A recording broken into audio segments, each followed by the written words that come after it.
ഇതൊരു ലിയാഖത്ത് നെഹ്റു പാക്ട് എന്ന് പറയുന്ന ഉം. അതിൻ്റെ ഒരു പിന്നെ ഇംപ്ലിമെൻറ്റേഷനാണ് ശരിക്കും CAA.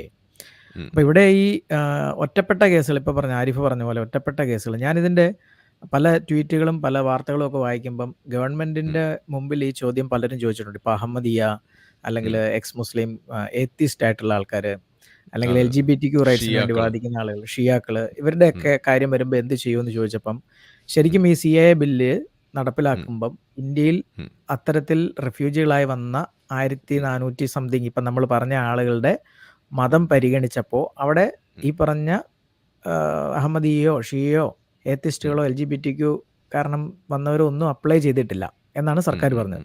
അപ്പോൾ ഇനി അങ്ങനെ ആരെങ്കിലും അപ്ലൈ ചെയ്യുകയാണെങ്കിൽ കേസ് ബൈ കേസായി പരിഗണിക്കും എന്നുള്ളതാണ്. അതെ. പക്ഷേ അവർ 2015 മുമ്പ് വന്നവരായിരിക്കണം. 11 വർഷം അല്ല ഇത്ര വർഷം ഇവിടെ താമസിച്ചിട്ടുണ്ടായിരിക്കണം. അതിൻ്റെ അടിസ്ഥാനത്തിലായിരിക്കും ഈ